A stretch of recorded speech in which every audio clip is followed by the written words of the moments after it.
स्वागत है बच्चों आप सभी का अपने YouTube चैनल एडिक्वेट एकेडमी में। मैं गौतम सर। आज की जो हमारी वीडियो है वो क्लास 12th वाले बच्चों के लिए पॉलिटिकल साइंस से जो हमारा मैप के जो क्वेश्चन आते हैं और पिक्चर्स के जो क्वेश्चन आते हैं, कौन कौन से मिड टर्म के लिए जो इंपॉर्टेंट होंगे उनके बारे में डिस्कशन करेंगे। हमारा सबसे पहले यहाँ पर हम देखेंगे हमारा वर्ल्ड मैप है। वर्ल्ड मैप के अंदर हम जो जानेंगे यूरोप के राजनीतिक के मैप के बारे में। ठीक है, तो पहला हमारा जो क्वेश्चन दिया गया है आप यहाँ पे देखेंगे, अगर गौर करते हैं तो पहला क्वेश्चन पूछा गया है यूरोपीय संघ का एक पुराना देश सदस्य देश कौन सा है। तो आपको यहाँ पे पहला दिखेगा ए। ठीक है, पहले क्वेश्चन के अंदर अगर हम बात करें तो आपको यहाँ पे दिख रहा होगा आयरलैंड, जो यूरोपीय संघ का सबसे पुराना देश माना जाता है। ठीक है, अगर हम क्वेश्चन पढ़ें सेकेंड, यूरोपीय संघ का एक नया देश, तो भाई नया देश कौन सा है हमारा, तो नया देश देखोगे आप, नया देश जो बना है यूरोपीय संघ का वो कौन सा बना है, पोलैंड। ठीक है, न्यू कंट्री। थर्ड क्वेश्चन, यूरोपीय संघ का वह देश जो सुरक्षा परिषद का स्थायी सदस्य है, तो अभी जो प्रेजेंट में है वो है फ्रांस। तो आप यहाँ देखोगे 3 नंबर में अंदर फ्रांस, ब्रिटेन तो हट गया है, 2016 से उन्होंने बगावत करा था, 2020 के अंदर वो पूरी तरीके से वो हट गए सुरक्षा परिषद के सदस्य से। ठीक है, तो फ्रांस हमारा जो है सुरक्षा परिषद का सदस्य है। ठीक है,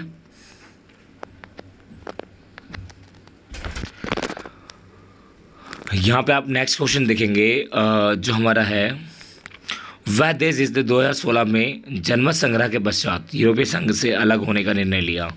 तो भाई 2016 के अंदर अगर यूरोपीय संघ से अगर कोई अलग होगा तो वो है ब्रिटेन। तो आपको याद रखना है ब्रिटेन जो हमारा इस जो पोजीशन पे है वो हमारा ब्रिटेन है, वो आपको याद रखना है। इस तरह से क्वेश्चन पूछा जाएगा आपसे। ये था हमारा पहला क्वेश्चन। अब आते हैं नेक्स्ट, पिक्चर बेस्ड है हमारा क्वेश्चन। पिक्चर बेस्ड को अगर आप देखें तो यहाँ पे हमारे को साफ साफ दिखाई दे रहा है कि क्वेश्चन पूछा गया है नीचे दर्शाए गए कार्टून का अध्ययन कीजिए एवं कार्टून पर आधारित दिए गए प्रश्नों के उत्तर दीजिए। तो आपको यहाँ पे एक साइकिल दिख रही होगी और साइकिल के अंदर 2 चिन्ह दिख रहे होंगे आपको, जो ये क्या है साम्यवादी को लेकर और ये क्या है हमारा पूंजीवादी को लेकर। तो भाई हम अगर बात करें सोशलिस्ट और कैपिटलिस्ट, तो ये क्या है जो यहाँ पे लोगो दिया गया किसका, चीन का। तो वर्ल्ड के अंदर जो सबसे ज़्यादा साइकिल बेची जाती है वो किसकी है, चीन की। तो चीन की अर्थव्यवस्था कैसी थी, पहले साम्यवादी थी, फिर किस में बदल गई, पूंजीवादी में। तो यही दिखाती है। इसके अंदर हमारे से क्वेश्चन भी पूछा जाएगा तो वो आपको डिस्क्राइब करना होगा। अब आते हैं हम यहाँ पर जो इस पिक्चर को देखते हैं हम, ये आपको बर्लिन की दीवार जो दिख रही है ये बहुत बड़ी दीवार है और पूंजीवादी और साम्यवादी के बीच का प्रतीक है ये। ठीक है, जिसे ध्वस्त कर दिया गया था कुछ समय बाद जब वर्ल्ड वॉर एंड होने वाला था, उसी समय पूंजीवादी और साम्यवादी के प्रतीक है। बर्लिन की दीवार है, ये याद रखना आप। ठीक है, ये पिक्चर है हमारी। आ जाइए नेक्स्ट प्रश्न के ऊपर। नेक्स्ट जो हमारे को पिक्चर दिख रही है यहाँ पे, तो ये जो पिक्चर है बेटा ये जो हमारी है समकालीन विश्व राजनीति से है। अगर हम बात करें समकालीन विश्व राजनीति के अंदर तो यहाँ पे हमें 2 चीज़ें देखने को मिलेगी आपको। क्या यहाँ पे आपको दिख रहा होगा LTTE, Litte, liberation tiger of Tamil Eelam, और यहाँ पे हमें दिख रहा होगा सन्हाला। तो यहाँ की जो सरकार है वो क्या कर रही है, बैलेंस कर रही है दोनों को ही, क्योंकि यहाँ पे 2 कम्युनिटी के लोग रहते थे और उन्होंने सिन्हाला को ज़्यादा मेजोरिटी दी थी और लिट्टे को ज़्यादा नहीं दी। इसी वजह से ये जो पिक्चर है श्रीलंका से रिलेटेड है वो आपसे पूछा जाएगा। और दिखाए गए व्यक्ति कौन है, वहाँ के प्रधानमंत्री हैं और जिन्होंने क्या किया, दोनों के बीच में सामंजस्य बनाने का काम किया। चलिए जी, हमारे भारत से एक मैप आता है, क्वेश्चन हम पढ़ लेते हैं। चारों ओर स्थलों से घिरा हुआ देश, चारों ओर स्थलों से कौन सा घिरा हुआ देश हो सकता है, तो वो है नेपाल हमारा। नेपाल को याद रखिएगा, वो चारों ओर स्थलों से मतलब कि वो उसके चारों तरफ बाउंड्रीज है और चारों तरफ देश हैं उसके। नेक्स्ट क्वेश्चन है वह देश जहाँ पे जातीय संघर्ष हुआ। भाई वो सीधा बताने की ज़रूरत नहीं है, जो अभी हमने पिक्चर देखी सिन्हाला और तमिल वाली, वो सारे हमारा यहाँ से होगा श्रीलंका से। तो कुछ क्वेश्चन इतने इजी क्वेश्चन है, आप धड़ाक से इसको करके आराम से करके अपने नंबर लेकर आ सकते हैं।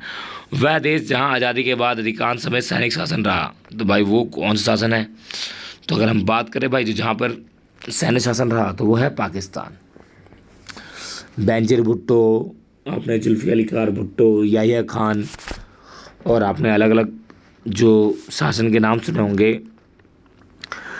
तो पाकिस्तान के अंदर सैन्य शासन काफ़ी ज़्यादा रहा है और लोकतंत्र बहुत कम रहा है। इसके काफ़ी रीज़न है।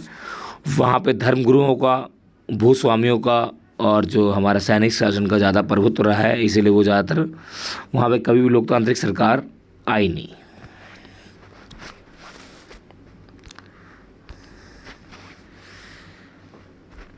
आगे हम बात करते हैं, नया क्वेश्चन है हमारा। 1971 में एक स्वतंत्र देश बना, मतलब 1971 में जो देश बना वो कौन किसका नाम, जिसको हम किस नाम से जानते हैं,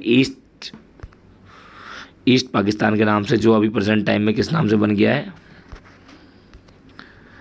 बांग्लादेश के नाम से जाना जाता है भाई वो। ठीक है, तो बांग्लादेश कब आज़ाद हुआ ये भी याद रख लीजिएगा, 1971 में।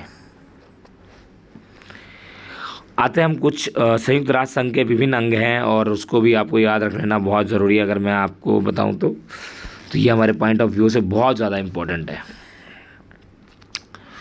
तो इससे हमसे पूछ लिया जाता है, सुरक्षा परिषद का जो मुख्यालय है वो न्यूयॉर्क में है, कितने सदस्य होते हैं, 15 सदस्य होते हैं। महासभा का मुख्यालय कहाँ है, न्यूयॉर्क में है। और ट्विशिप काउंसिल का जो न्यूयॉर्क में, इसका भी अंतर्राष्ट्रीय न्यायालय के अंदर कितने सदस्य होते हैं, 15 सदस्य होते हैं। इसका हैग में है। सचिवालय का हेड ऑफिस क्या है, न्यूयॉर्क में। अधिकतर जो है न्यूयॉर्क में है। ठीक है, ये याद रखना है आपको। यहाँ पे एक तो पिक्चर दिखेगी आपको, तो यहाँ पे दिया गया है, अगर आप दाएं हाथ से बात नहीं समझोगे तो बाएं हाथ से समझाई जाएगी। तो आपको यहाँ पे दिख रहे होंगे जो बाएं हाथ, जो दाएं हाथ में वो हमारा यूएनओ है। यूएनओ सीधा बोलता है भाई शांति का प्रतीक दो, और जो बायां हाथ है वो सीधा बोलता है अगर आप सीधे हाथ से नहीं माने तो आपको बाएं हाथ से समझाया जाएगा। ठीक है, सीधे शब्दों में बात कह दी गई है हमारी यहाँ पे।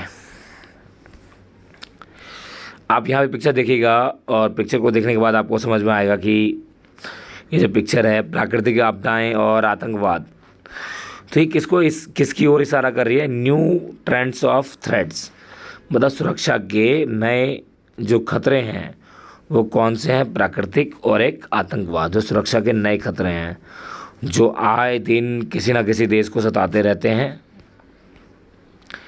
अब आते हैं हम, आप देखोगे यहाँ पे हमें बहुत सारी चीज़ें देखने को मिलेगी। तो यहाँ पे सेना है और ये जो लोग हैं, ये हमारा वैश्वीकरण का जो चैप्टर का है उसकी पिक्चर है। तो वैश्वीकरण के आने के बाद बहुत सारी चीज़ें हो गई, इसके अंदर बदलाव आया। आपको यहाँ पे दिखेगा अधिकतर जो लोग हैं कंप्यूटराइज हो गए, नई नई टेक्नोलॉजी आई। तो ये सारी चीज़ें हमें उसी को रिप्रेजेंट कर रही है, वैश्वीकरण को। ठीक है, अगला ये देखा जाता है हमारा जो है राष्ट्र निर्माण की चुनौतियों से, चैलेंजेस ऑफ नेशन बिल्डिंग से। आपको यहाँ पे ये दिख रहे होंगे सरदार वल्लभ भाई पटेल, जिनके कई नामों से जाना जाता है, हमारे प्रथम उप प्रधानमंत्री, फर्स्ट वाइस प्राइम मिनिस्टर थे, और ये होम मिनिस्टर भी थे, और स्टैच्यू ऑफ यूनिटी के नाम से भी जाना जाता है। तो इन्हें कई लौह पुरुष के नाम, आयरन मैन भी बोला जाता है। तो ये क्या कर रहे हैं, जितने भी रजवाड़े थे उनसे विलय करने के लिए गुहार करते हैं। तो ये सरदार वल्लभ भाई पटेल, आप ये याद रखिएगा। उसके बाद हमारा सबसे इम्पॉर्टेंट क्वेश्चन जो है हमारा मैप का क्वेश्चन आता है, वह राज्य जिसने मध्य प्रदेश से अलग करके बनाया गया। भाई वो राज्य मध्य प्रदेश से अलग करके बनाया गया था 2000 में, वो था हमारा छत्तीसगढ़।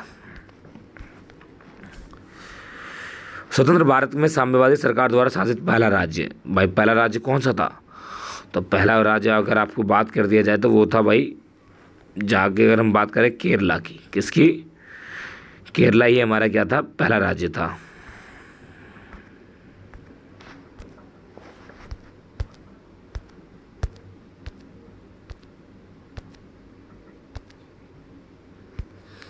ठीक है, तो केरला यहाँ पर आपको देखने को मिलेगा, केरला हमारा पहला राज्य था। और उसके बाद पॉटी श्रीराम रूल किस राज्य संबंधित थे, तो भाई वो आंध्र प्रदेश से संबंधित है, आंध्र प्रदेश। ये राजधानी ये है हमारी आंध्र प्रदेश, हमारा सी में आ जाएगा। उसके बाद अगर हम देखेंगे चौथा क्वेश्चन, चौथा हमारा क्वेश्चन जो है हमारा क्या है, चौथा क्वेश्चन पढ़ लेते हैं हम पहले। भारत का वह भाग जहाँ पे सार्वभौमिक वैश्विक अधिकार सबसे पहले कहाँ पर हुआ भाई, मणिपुर में। कहाँ पर हुआ, 18 वर्ष का पहला जो चुनाव था वो मणिपुर में हुआ हमारा, ठीक है। उसके बाद नेक्स्ट क्वेश्चन अगर हम आते हैं, वो राज्य जहाँ नेशनल कॉन्फ्रेंस की जीत हुई। भाई नेशनल कॉन्फ्रेंस कहाँ पर जीत हुई? जम्मू कश्मीर में। भाई नेशनल कॉन्फ्रेंस आज भी है वहाँ पे, ठीक है। नेक्स्ट क्वेश्चन, वह राज्य जहाँ कम्युनिस्ट पार्टी, भाई कम्युनिस्ट पार्टी हमेशा याद रखना जो कि हमारी सोवियत संघ में भी थी और आज जो हमारे केरल में भी है। वो राज्य जहाँ विधानसभा के चुनाव में इस कांग्रेस ने पूर्ण बहुमत सरकार बनाई, तो भाई वो कौन सा राज्य जहाँ पर कि उन्होंने पूर्ण रूप से पहली बार? मध्य प्रदेश। सी में आप टिक लगा दीजिए, बिल्कुल आपका सही निशाना होगा। भारत के प्रथम प्रधानमंत्री किस राज्य से संबंधित थे? भाई भारत के प्रधानमंत्री पंडित जवाहरलाल नेहरू। तो आपको याद रहना चाहिए कि भाई पंडित जवाहरलाल नेहरू कहाँ के थे? उत्तर प्रदेश से। जी, बी से, ठीक है। और यहीं तक हमारा मैप का मिड टर्म का जो सिलेबस है समाप्त होता है। यदि आपको और भी वीडियो देखनी है तो आप हमारे यूट्यूब चैनल पर जाके प्लेलिस्ट में जाके देख सकते हैं। यदि ये वीडियो पसंद आई हो तो लाइक शेयर कमेंट जरूर करें। थैंक यू सो मच बच्चों।